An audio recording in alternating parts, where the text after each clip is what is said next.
பெரிய கரடி குட்டி கரடிக்கு எப்போவுமே ஒரு அறிவுரை சொல்லிக்கிட்டே இருக்கும். எப்போவும் எந்த இடத்துலையும் புத்திசாலித்தனமாக செயல்படணும், பலத்தை விட புத்திசாலித்தனம் தான் கண்ணா சிறந்தது அப்படின்னு தினமும் சொல்லும். அதையும் குட்டி கரடி தினமும் கேட்டுக்கும்.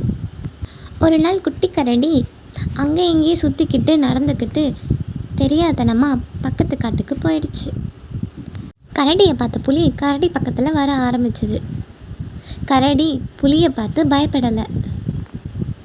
புலி பேச ஆரம்பிச்சது. இன்னைக்கு நீ தான் என்னோட மதிய உணவு அப்படின்னு பயமுறுத்துகிற மாதிரி பேசுச்சு. புலி பேச பேச கரடிக்கு அப்பா சொன்னது தான் ஞாபகம் வந்தது. கரடி சொன்னிச்சா, நான் சின்ன பையன் இல்லையா, என் சின்ன ஆசையை நிறைவேற்றுங்க, அப்புறம் என்னைய சாப்பிடுங்க, அந்த பெரிய பாறையை பக்கத்தில் இருக்கிற சின்ன கல்லை நகர்த்திட்டு என்னைய சாப்பிடுங்க அப்படின்னு சொன்னிச்சான். அது கரடியை சாப்பிடணுங்கிற ஆசையில் கொஞ்சம் கூட யோசிக்காமல் சின்ன பாறையை நகர்த்திருச்சு. சின்ன பாறையை பேலன்ஸ் பண்ணிகிட்டு இருந்த பெரிய பாறை புலி மேலே விழுந்து புலி அதே இடத்துல செத்து போச்சு. இந்த கதையிலேருந்து நம்ம என்ன தெரிஞ்சுக்கிட்டோம்? புத்திசாலித்தனம் தான் பலத்தை விட சிறந்தது. இந்த கதை பிடிச்சிருந்தா நம்ம சேனலை சப்ஸ்கிரைப் பண்ணிக்கோங்க.